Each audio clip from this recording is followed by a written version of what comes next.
Olá, sou Bruno Hoffman e essa é mais uma edição da Direto da Gazeta. Estamos aqui com um dos maiores publicitários da história do Brasil e, por consequência, do mundo, porque o Brasil é uma referência. Luiz Lara. Prazer, Bruno. Um grande prazer estar aqui com vocês da Gazeta de São Paulo. Prazer nosso. Você está aqui num jornal impresso, um produto que hoje está raro, que antes era um dos carros-chefes da publicidade. Como que você vê essa resistência do jornal impresso? Olha, eu vejo essa resistência com um aspecto muito positivo. Primeiro, porque o jornal é um pilar da democracia. A independência editorial e um cidadão, uma cidadã mais bem informado pode decidir melhor. E principalmente numa época em muita multiplicação de fake news, o jornal cumpre um papel fundamental. E eu não acho, Bruno, que em nenhum momento o jornal desapareceu. Porque se antes você lia jornal todo dia, agora você lê jornal o dia inteiro. Você pega, por exemplo, a Gazeta do Povo, tem 41 mil exemplares em bancas, mas tem 23 milhões de visitantes únicos e tem mais de 91 milhões de páginas visitadas. É uma audiência qualificada não só para a publicidade legal.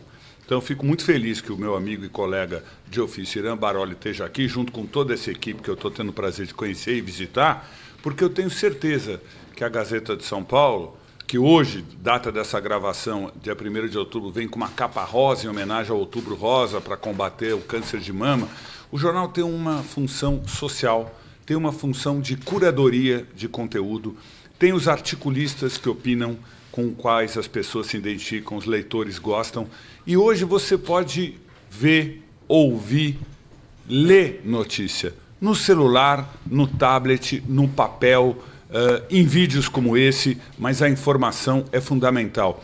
E principalmente depois da pandemia, Bruno, mudou a jornada do consumidor, mas tem um fato. Diga. As pessoas consomem mais notícia. As pessoas estão cada vez mais conectadas. E um veículo como a Gazeta de São Paulo, do mesmo grupo do Diário do Litoral, que tem uma história, realmente só tem a crescer. E para isso, para nós publicitários, representantes das agências de publicidade, temos condição total de emular os anunciantes para serem parceiros em conteúdos, em projetos especiais, para fazer realmente a marca se aproximar cada vez mais da comunidade. É fato que vivemos hoje num mundo multiplataforma, de mídias mais fragmentadas. Então, a audiência de uma TV aberta, de uma TV a cabo, das redes sociais, do jornal, da revista, da mídia out of home, está toda ela se reinventando.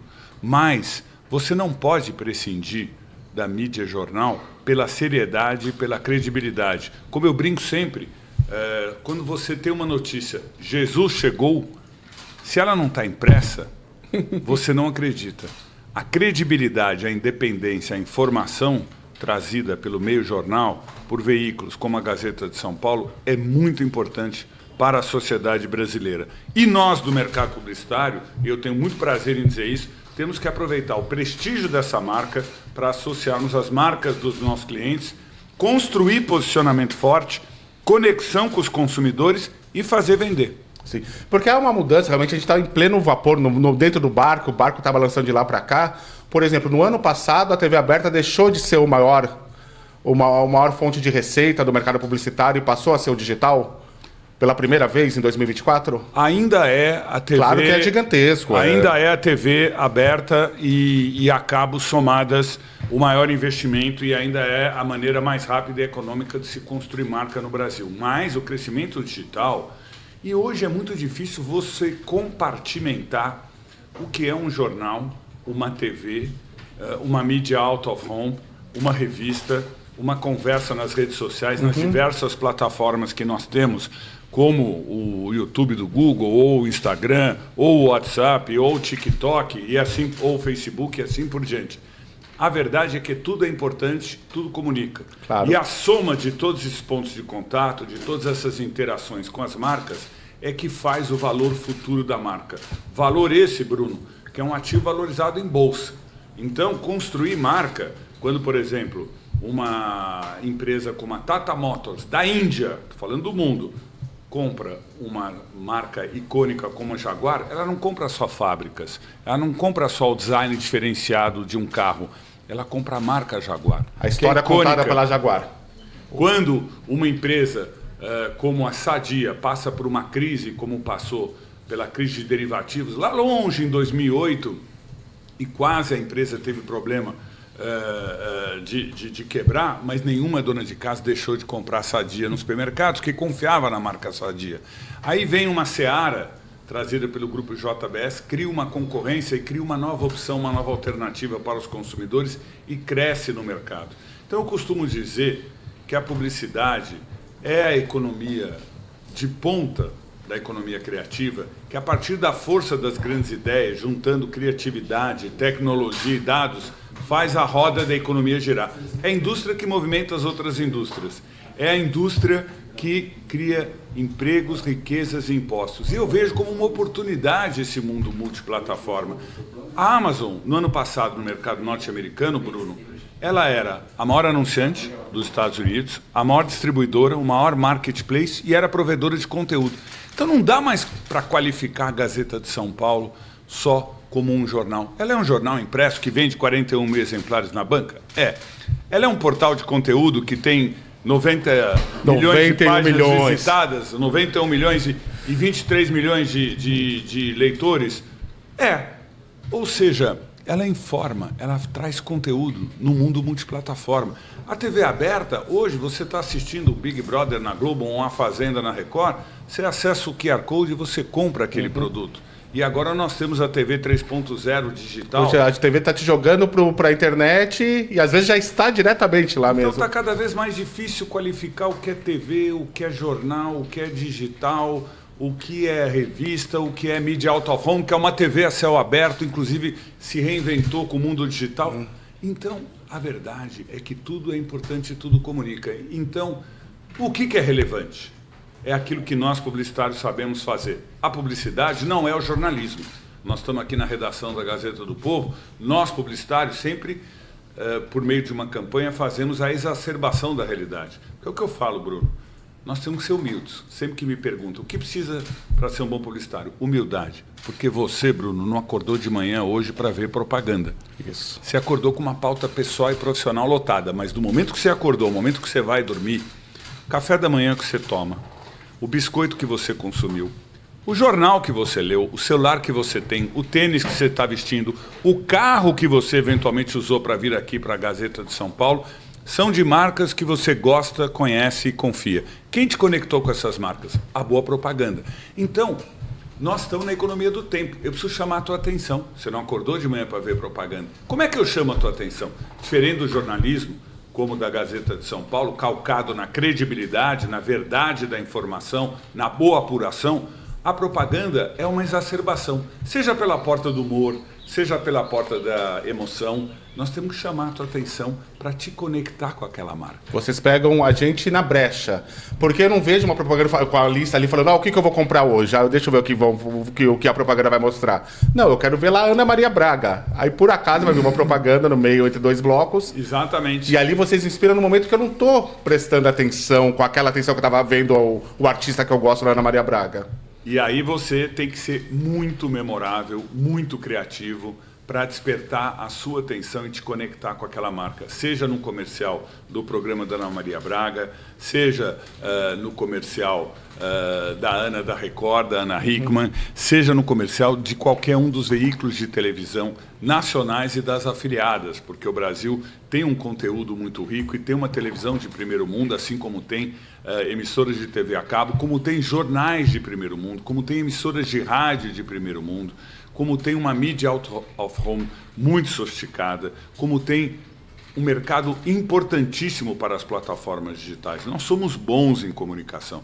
A propaganda brasileira é de primeiro mundo, tanto que é reconhecida, Bruno, mundialmente e conquista uma série de premiações nos festivais internacionais. A publicidade brasileira ganhou asas e está cada vez mais conquistando e sendo reconhecida, não só no Brasil, no mundo inteiro. E o povo brasileiro adora comunicação. E hoje a comunicação não é mais só unidirecional. O consumidor, graças à tecnologia, recebe e produz conteúdo. E aí ele recebe uma campanha e aquilo vira meme, vira repetição nas redes sociais. Então, o que eu falo para o publicitário, se uma campanha deu certo, Bruno, até hoje, 1º de outubro, nunca troque janela por espelho.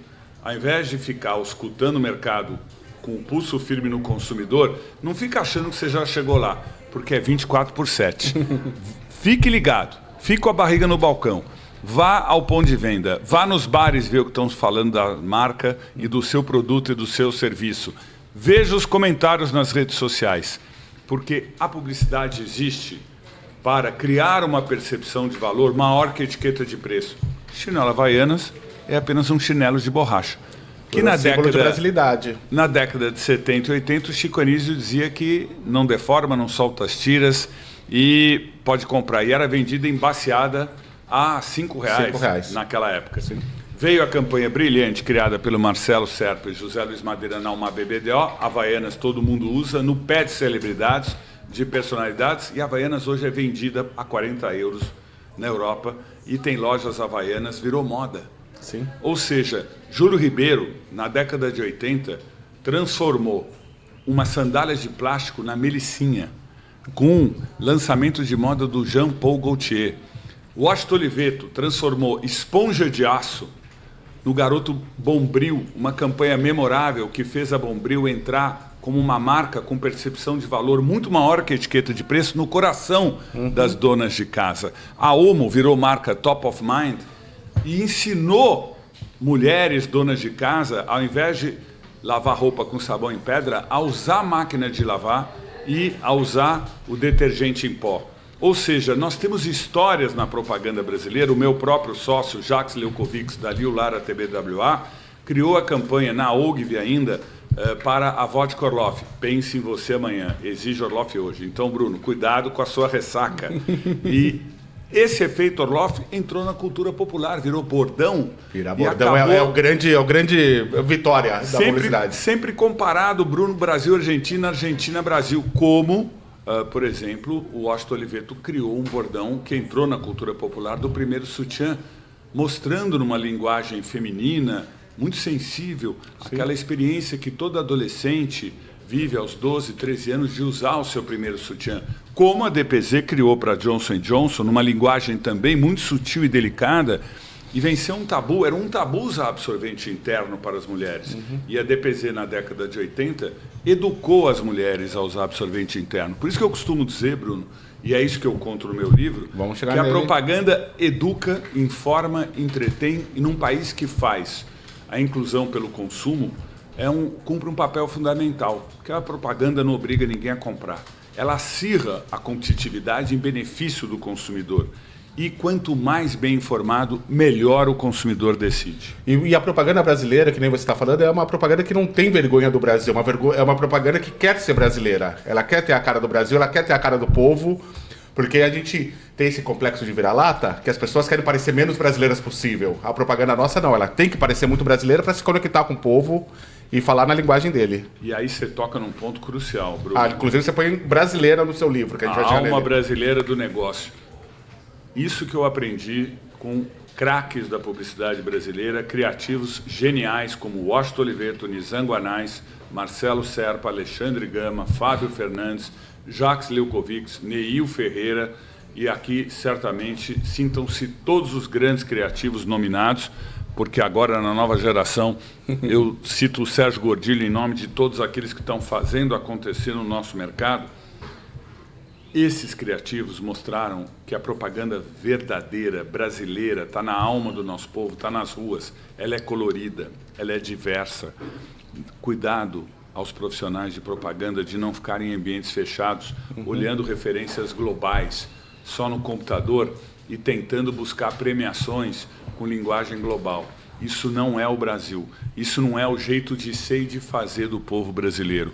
A propaganda que conecta a marca, que comunica, que desenvolve mercado, que permite as marcas darem um salto, que cria uma percepção de valor maior que a etiqueta de preço, é a propaganda tupiniquim, que tem o nosso jeito. E não é só nacional. O Brasil é um país continente, é uma ilha na América Latina, que tem 5 regiões, peculiaridades e uma capilaridade muito grande.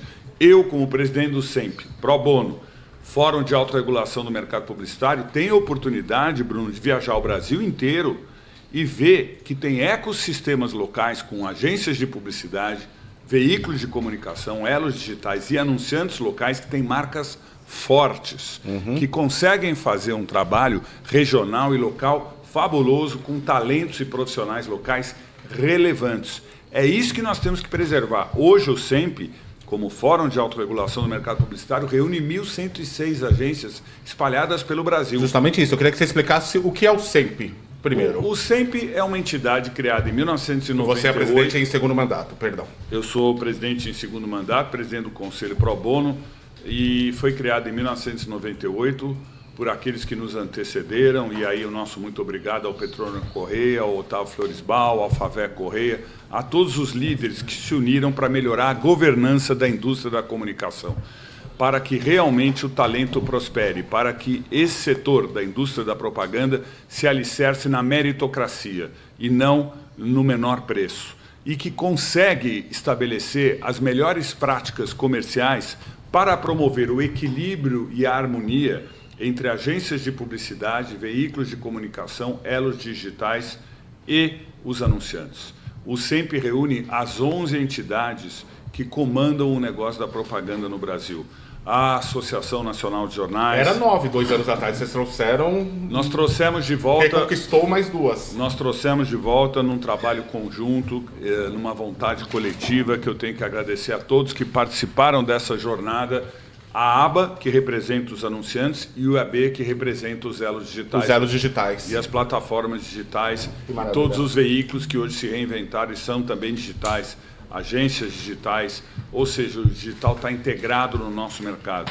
E esse trabalho do SEMP se faz com um conselho superior formado por 32 profissionais, 8 representantes de agências, 8 de veículos, 8 de anunciantes, 8 de elos digitais, que se reúnem a cada 2 meses para discutir o presente e o futuro da propaganda. Questões como marketing de influenciadores. Hoje não existe uma campanha bem-sucedida, Bruno, sem a presença de uma influenciadora e um influenciador. Questões como as melhores práticas em prazo de pagamento, em concorrências. Questões como a prática dos incentivos no mercado. Questões como a atualização das melhores práticas do mercado, que geraram o Pacto SEMP, são discutidas ali abertamente por profissionais que estão fazendo a diferença no negócio. Profissionais que estão fazendo acontecer hoje. Explica a diferença do SEMP para o CONAR. O CONAR, o SEMP cuida da harmonização e do equilíbrio das práticas comerciais entre agências, veículos, elos digitais e anunciantes. O CONAR cuida do conteúdo ético das mensagens.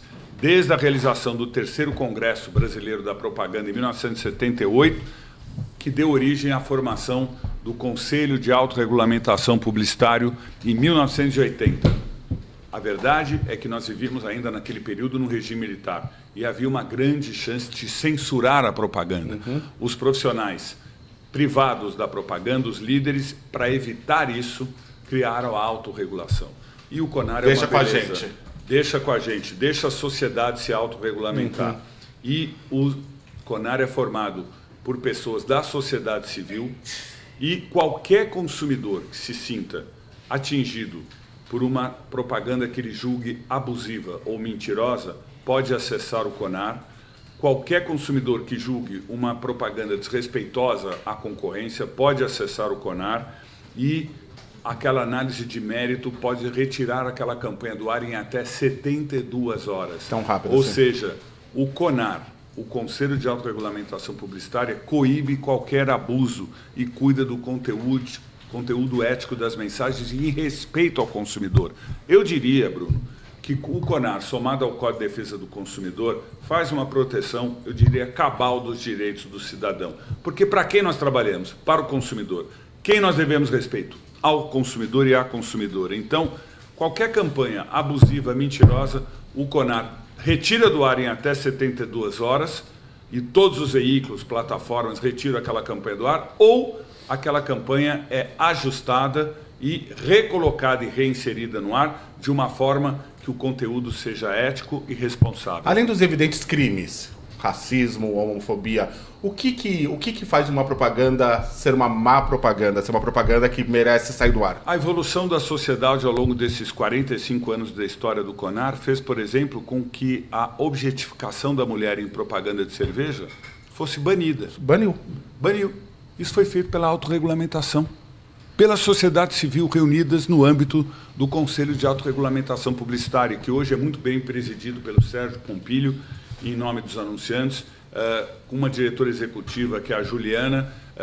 Ele foi precedido pelo João Luiz Faria, pelo Gilberto Leifert, ou seja, vários líderes que se dedicaram pro bono também ao CONAR e com a participação ativa de profissionais do mercado e de pessoas da sociedade civil. Veja a evolução, foi um marco na propaganda nos anos 80, o slogan Danoninho vale por um bifinho. Hoje não pode. Porque não vale. Porque não vale. São coisas diferentes, alimentos diferentes. São coisas diferentes. Isso foi feito na autorregulação. Então não precisa da interferência da justiça, do governo, da justiça, do Congresso, do Legislativo, do Judiciário. Nós, enquanto sociedade civil, nós, enquanto publicitários responsáveis, com a liderança de líderes como Sérgio Pompilho e Edu Simon, que hoje estão na presidência e vice-presidência do CONAR, conseguimos, por intermédio da autorregulação, evoluir com a sociedade e acompanhar as tendências da sociedade. Se eu não me engano, a escola usou isso até como uma oportunidade, pedindo desculpa pelo passado, pelas propagandas objetificadoras de mulheres, e refazendo. Então, usou até como uma oportunidade de se mostrar, de se reposicionar. E mesmo usando elementos lúdicos, a escola usava caranguejinhos na praia, furando a lata da cerveja. Aquilo poderia ter um apelo para as crianças não podem, não devem consumir bebida alcoólica. Não tem que ser uma coisa lúdica, né? Uma bebida alcoólica. Aquilo foi retirado do ar, como também... cigarro. Como foi retirado do ar também a questão da pedida, peça, experimente, foi retirado coisa que a gente nem percebe, esse call to action. Né? A propaganda de cigarro teve uma legislação específica criada foi no Congresso. pelo ministro da Saúde, José Serra, votada no Congresso e implementada em todo o Brasil. Foi no tempo do Serra? Foi no tempo do Serra, enquanto ministro. Então. E, desde então, nós respeitamos toda a legislação em vigor. E aquilo que eu disse a você, Bruno, o Código de Autorregulamentação Publicitária, junto com o Código de Proteção ao Consumidor, permite que o Brasil tenha uma publicidade ética, memorável, criativa, que respeita o consumidor, constrói, posiciona e conecta marcas e desenvolve o mercado. Temos uma questão nova e ética, que são as bets. Eu acho que é uma questão muito séria, muito preocupante, em que o Sérgio Pompilho do CONAR acompanhou muito bem, junto com o Dario Durigan, do Ministério da Fazenda, junto com o Legislativo, para que tenha uma contenção na linguagem das bets. Fique claro que seja uma aposta, fique claro, no começo. Foi muito agressiva, exagerada, e cometeu excessos, inclusive com a participação de influenciadores e influenciadores, mas houve uma correção de rota, porque houve uma preocupação de todos os publicitários, das agências, dos veículos, dos anunciantes, em primeiro, só poderem anunciar as bets que estão devidamente legalizadas no Brasil. E segundo, no tom de voz, no conteúdo, terem um tom de respeito ao consumidor e deixarem claro que é uma aposta. E não deixar em nenhum momento a impressão ou a falsa percepção de que é um investimento. Então, há muito a evoluir ainda na questão das bets, mas o CONAR está atento e cuidando dessa questão. E toma cuidado para não falar com adolescente também. Esse respeito ao consumidor, exatamente, porque está havendo abusos. Porque a adolescente adora falar, eu sei que o Corinthians vai ganhar, que o São Paulo vai ganhar. Aí vai lá, tipo, eu sei, entendo de futebol. Exatamente. Bom, desde a loteria esportiva, isso existia. Sim, então, sim. Desde a zebrinha. Desde a zebrinha do Fantástico. Então, a aposta não é algo novo, nem no Brasil, nem no mundo. Claro, na Inglaterra é cultural. E na Inglaterra, na Premier League, é uma cultura, várias bets são patrocinadoras dos times de futebol e das transmissões esportivas. Mas lá deve ser um problema de saúde pública também. Mas nós temos que cuidar disso para evitar que seja um problema crescente de saúde pública e tenha certeza que as agências, os veículos, os anunciantes, os elos digitais e os profissionais estão totalmente ligados nessa questão, acompanhando a autorregulação para atender esse anseio da sociedade. E vamos falar do seu livro, mas eu queria só, antes do seu livro, falar que é muito legal isso de você falar que as pessoas têm que aprender na rua também a ser um bom publicitário, indo no bar, olhando como para aprender a ser um bom jornalista, também não é só ler livro de jornalismo, nem só ler livro de publicidade, mas viver a vida também e perceber o que o povo faz, como o povo age. Viver a vida colorida do Brasil. Sim. Viver a verdade das ruas, viver colocar com o coração a barriga aberto no balcão, viver com o coração aberto, isso. Saber ouvir. Deus nos deu duas orelhas, eu aqui estou falando muito porque você está me dando essa oportunidade, mas a verdade é que o consumidor é aquela frase do Gilberto Gil. Ele sabe aquilo que ele quer, mas também quer aquilo que ele não sabe. O publicitário é antenado, ele antevê tendências e ele consegue casar essa tendência com o posicionamento de uma marca para o consumidor. É daí que nascem conceitos como, não é nenhuma Brastemp, não tem comparação. Brastemp não tem comparação. Uma campanha brilhante criada pelo Ricardo Freire e vários colegas na Talent, do saudoso Júlio Ribeiro, do Zé Francisco Eustáquio, são campanhas que entraram na cultura popular, que criaram, como eu reitero, insisto e repito, uma percepção de valor maior que a etiqueta de preço, que fizeram da Brastemp uma marca com ativo valorizado em bolsa dentro da Whirlpool, que tem também a marca Consul. Eu precisava comprar um óleo de cozinha ontem, eu passei na frente da Ipiranga, eu falei, na Ipiranga tem tudo, no posto Ipiranga. Não tinha. Mas veio na minha cabeça assim, não, lá tem de tudo, porque eu devo ter visto isso em alguma propaganda. Passa no posto Ipiranga. Passa no posto Ipiranga, não tem óleo de cozinha, viu? Denúncia. Vamos falar da alma brasileira do negócio, Luiz Lara, com Thales Guaraci, da Era de Ouro, a Era Digital, como a comunicação transforma o mundo, por qual editora? Matrix, do Paulo Tadeu, uma editora de negócios. Estou muito feliz com esse livro. Bela editora. Queria que você falasse do seu livro, o lançamento dia 15 de outubro. 15 de outubro, a partir das 18h30, na livraria Travessa do Shopping Guatemi. Esse livro é uma autobiografia, na verdade, pelo meu olhar, eu conto a jornada e o privilégio que eu tive de conviver e de aprender com líderes da publicidade brasileira.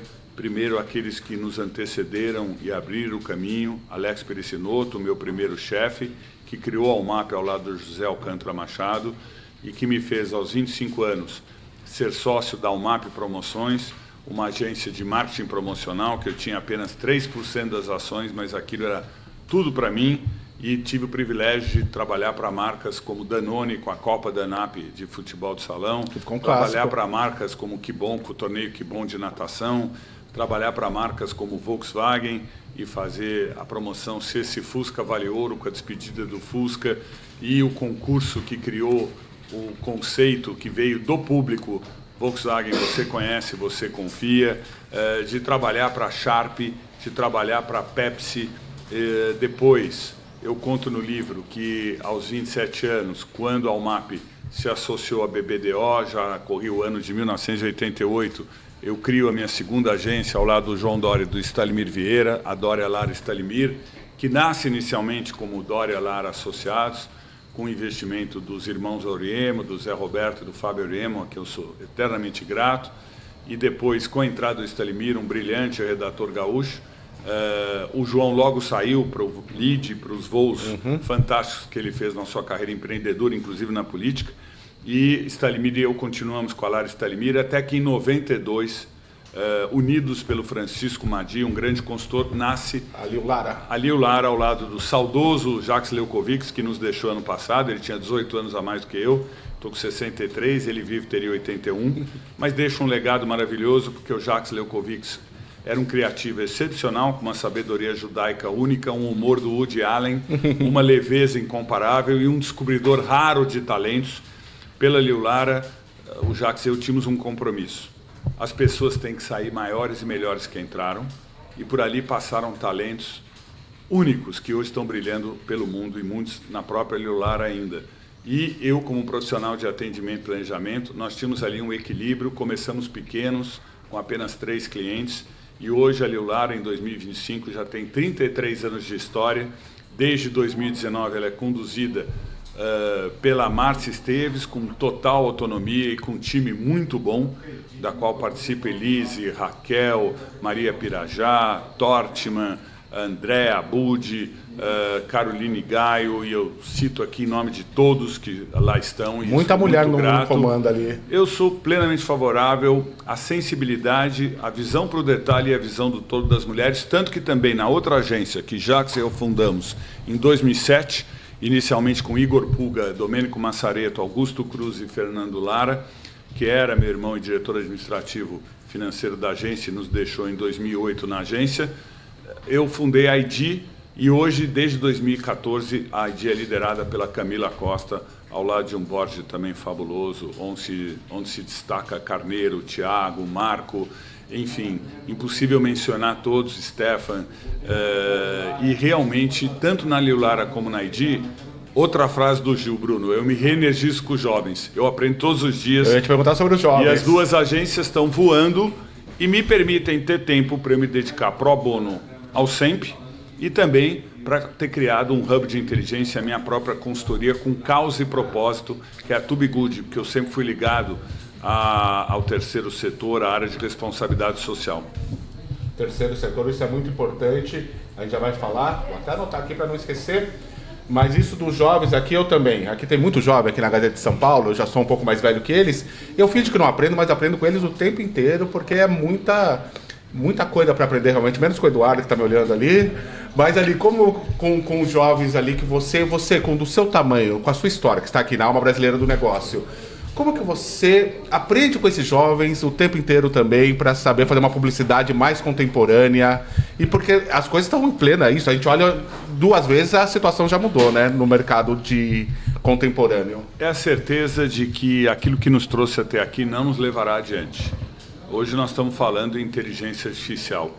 A UMAP usou de uma maneira brilhante a inteligência artificial na campanha de 75 anos da Volkswagen, colocando Maria Rita e Elis Regina, e aquilo foi um sucesso popular. Houve polêmica, foi polêmico, mas foi sucesso. Mas foi sucesso, foi feito com autorização total da Sim. Maria Rita. Você está com a assinatura da família. Do João Marcelo Boscoli, e eu, que sou um fã eterno da Elis Regina e também da Maria Rita, adorei. E gosto da marca Volkswagen, embora hoje, na Liulara, nós temos o privilégio de cuidar da marca Nissan. Eu lembro que ficaram alguns dias aquele assunto no Twitter. Exatamente. Então, o fato é que cada vez mais a inteligência artificial veio para ficar. Vai produtizar, vai acelerar, vai agilizar. É uma expansão da inteligência humana. Mas, além do como, tem o quem. Eu acho que a inteligência artificial bem utilizada, ela tem que ter a curadoria humana. Claro. Então, todos os nossos profissionais, eu uso ChatGPT, Gemini o dia inteiro, mudou minha vida. Mas, como disse o vice-presidente de marketing da Apple durante o festival de Cannes, o Thor Meehan, uma lágrima para um algoritmo, para a inteligência artificial, pode ser só água e sal. Para um ser humano é uma emoção. Então, nós não podemos prescindir da imaginação e daquilo que está por vir. E isso que eu chamo de criatividade e a diferença que nós, humanos, estamos fazendo e faremos ainda nesse início empírico da inteligência artificial que vem muito por aí. Nós estamos num mundo que cada vez mais, Bruno, vai caminhar para a internet das coisas. Nós estamos num mundo em que cada vez mais nós temos marcas e unicórnios em cima de aplicativos. Quem podia imaginar que o maior concorrente da rede Hilton de hotéis seria o Airbnb? Né? E a TBWA, que já nos associamos desde 2007, eu tenho o privilégio de, tanto na Liulara como a ID, conviver com os amigos da TBWA, com a Erin Riley e com a Omnicom, que é comandada pelo Troy Ruhanen. Nós temos uma campanha memorável que nós criamos para o Airbnb. Não há estranhos na Airbnb, como quem você viaja e se sente em casa. Você sente na cidade que você chega. Você já está num lugar aconchegante. Então, campanhas como essa, aplicativos como Uber, aplicativos como iFood, mudaram a dinâmica de serviço, a forma como produzir, distribuir e comercializar serviço. E mudou a comunicação. Principalmente após a pandemia, houve a explosão de serviços como iFood. E esse celular aqui, não é porque a TBWA tem a Media Arts Lab, tem o privilégio de atender a Apple no mundo inteiro.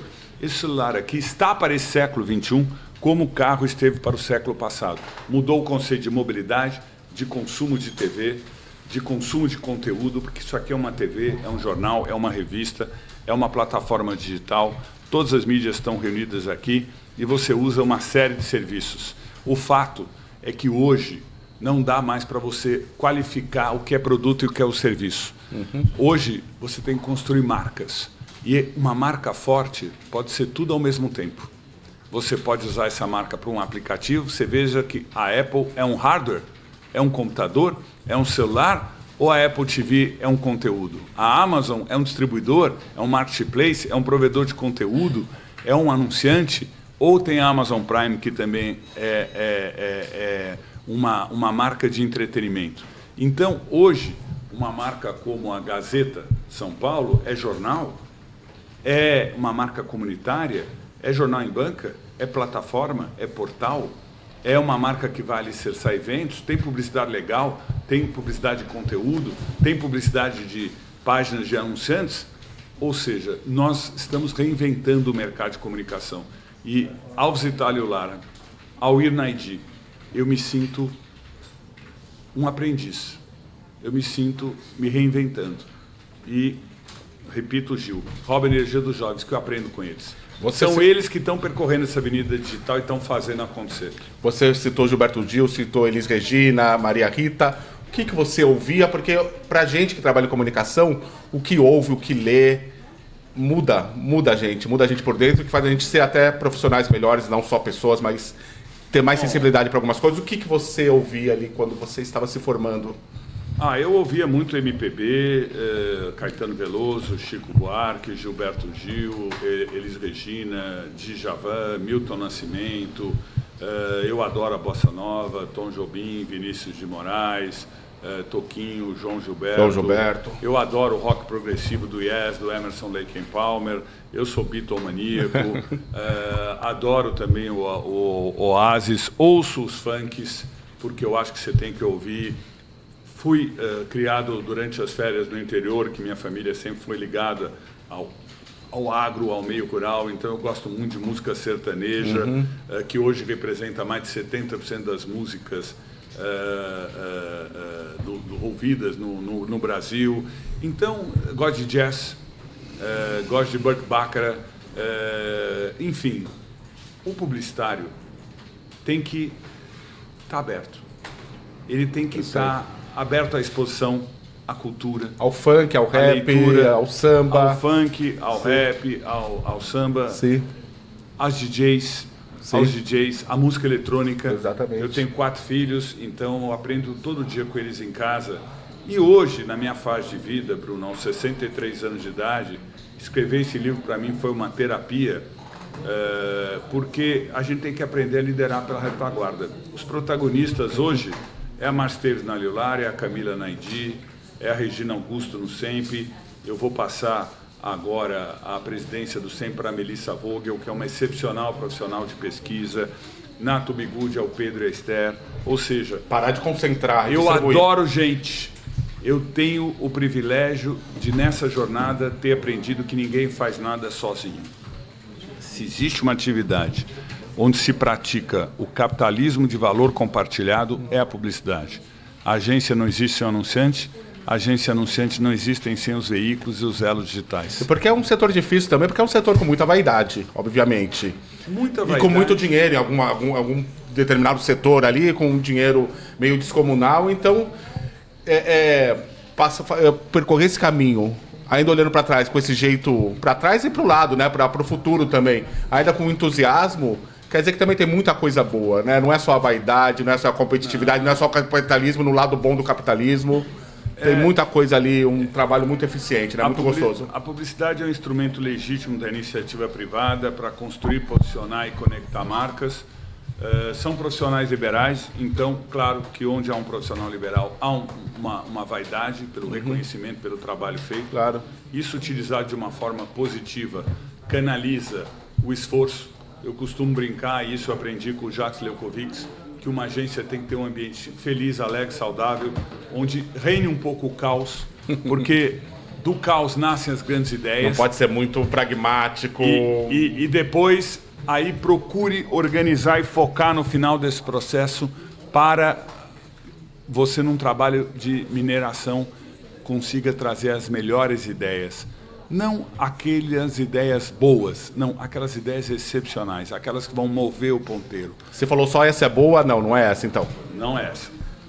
Né? Boa? Não. Boa não é o suficiente. Tem que ir além. Tem que ser as melhores ideias que constroem marcas e que deixam essa marca na cultura popular. Eu queria também que você falasse seu papel no terceiro setor, que é algo que você sempre se dedicou e muito. Olha, isso faz parte da minha vida, desde o Colégio Rio Branco, onde eu fiz o colegial. Colégio Rio Branco, da onde ele da Avenida Higienópolis. Da Avenida Higienópolis, exatamente. Onde eu estudei e fiz parte do Interact, do Rotaract, ajudando a creche Nelly Duarte. Depois eu fui levado por uma amiga, Renata Nascimento, para participar da Obra do Berço. Depois, com a liderança dela e hoje da Luísa Nascimento, entrei no Instituto Cidadania Empresarial, que investe em negócios de impacto social no Brasil.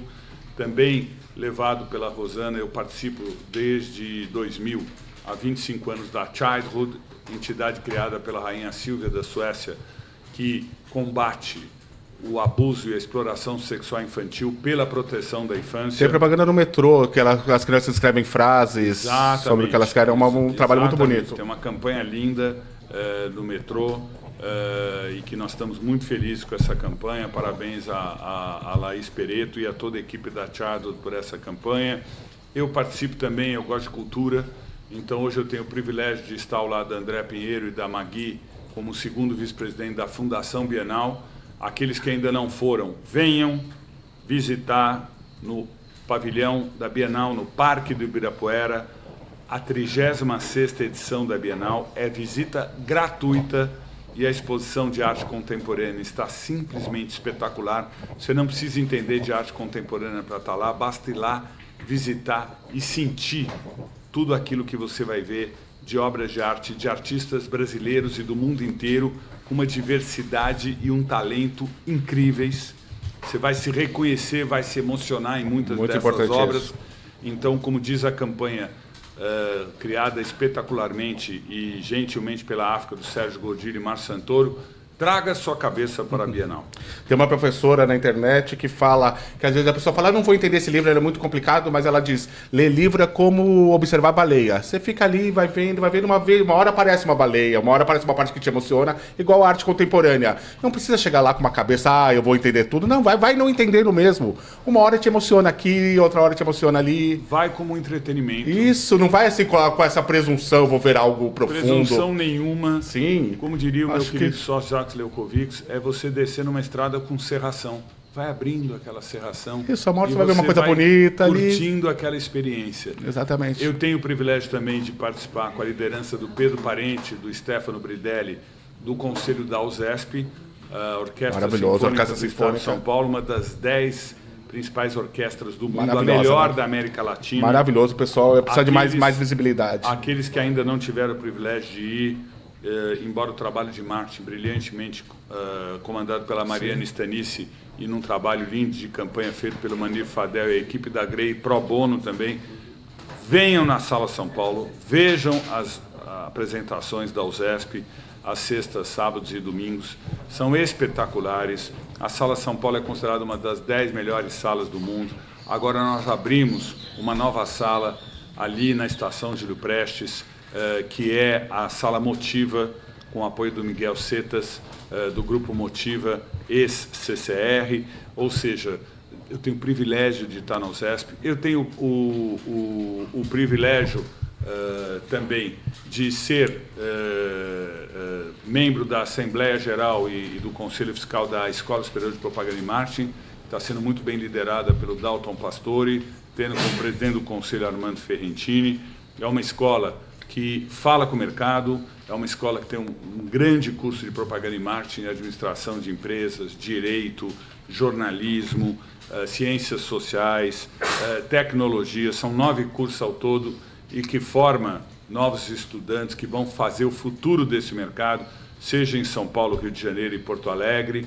E eu tenho o privilégio, ninguém é perfeito, sou São Paulino fanático. Pelo amor de Deus. De ser conselheiro independente do São Paulo, não sou sócio do clube, mas tenho uma grande preocupação em tentar ajudar o clube na questão do marketing, na questão da ativação da marca, do valor da marca, de buscar novos patrocínios e novas propriedades. A fase está dura, está difícil. É muito gostoso agora. Eu que cresci ali nos anos 80, 90, chamar São Paulino de sofredor é sempre um prazer.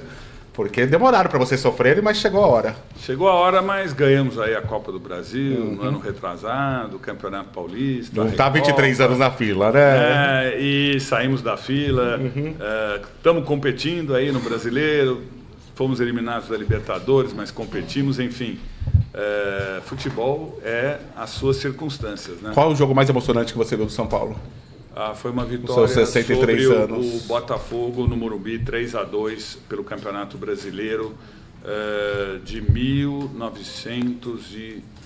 85, se eu não tiver cometendo. Que foi a final com o Guarani depois? Não, a final foi em 86. Não, a final com o Guarani foi 86. O campeonato de 86. 85 3-3 no brinco de ouro, São Paulo ganhando os pênaltis. Foi. E no último minuto o Careca empatou com aquele timaço do Guarani. Então o seu jogo é de 85. De 85, se eu não tiver errado.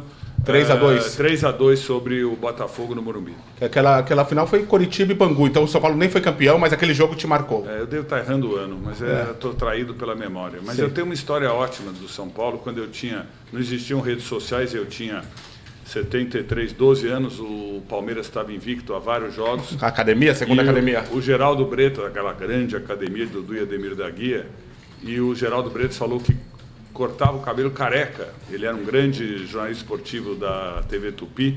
Se o Mirandinha fizesse um gol no Palmeiras, eu fui ao estádio no domingo, o Mirandinha fez 2 gols e o Bretas teve que cortar a careca, e eu ficava ligando para ele durante o programa, na época não tinha rede social, e ligava para ele, eu ia nas páginas amarelas e para procurar o número dele, descobri o número da residência dele, aí eu liguei para ele e ele me tratava, um garoto de 12 anos, com a maior atenção. Que maravilha. E só para terminar, agora tem um prêmiozinho aí sem muita tradição, Caboré. Caboré é o prêmio mais importante da propaganda desde brasileira. 1980, quase Exatamente. 50 anos. Exatamente. Você está indicado esse ano. Eu tenho o privilégio de estar indicado. Essa indicação, Bruno, é fruto do trabalho coletivo de todos aqueles que participam desse trabalho de reconstrução do SEMP, de restauração do SEMP. Porque a indicação foi pelo SEMP, foi Sim. por esse trabalho de governança das agências, veículos, elos digitais e anunciantes, de todos os profissionais que ajudaram nessa jornada. E eu tenho a honra de ter sido indicado ao lado da Gabriela Onofre, uma liderança feminina incrível que está fazendo um trabalho fabuloso de virada no Grupo Publicis, e de um grande empresário que é o Sérgio da Live Mode.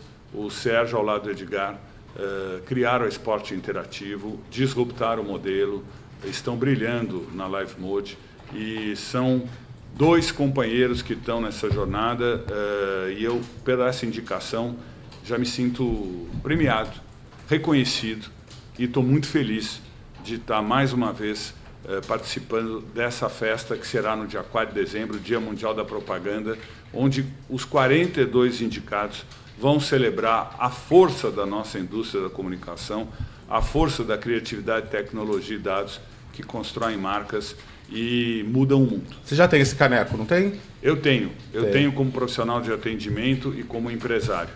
Tá, mas é um privilégio estar concorrendo de novo. Então, quero agradecer a todos os colegas que me indicaram, agradecer e parabenizar o Salles Neto, o Marcelo Salles Gomes, da editora Meio Mensagem, porque o prêmio é muito sério, tem muita credibilidade. Sim. É uma votação auditada pela PricewaterhouseCoopers.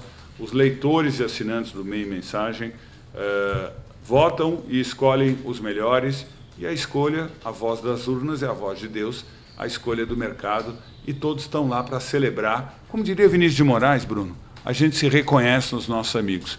É uma noite, e daqui até lá, a campanha, a celebração, é um reconhecimento aos nossos amigos. Amigo não se faz, amigo se reconhece, como diria Vinícius de Moraes também.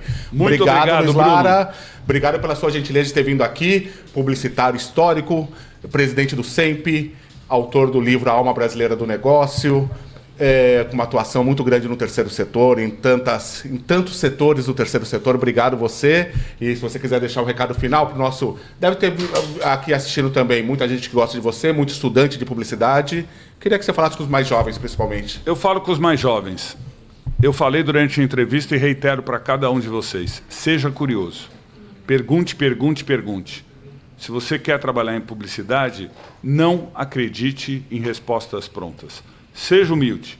Repito, ninguém acorda de manhã para ver propaganda. Nós somos uma interrupção no dia a dia das pessoas. E terceiro, abrace a instabilidade. Não ache que você fez sucesso, você nunca está pronto. O que você aprendeu ontem, você tem que aprender um novo jeito de fazer hoje. Muito obrigado, e obrigado a você que nos assistiu até agora. Para ver mais dessa grande entrevista e de outras mais, acesse gazetasp.com.br. Um abraço a todos e tchau!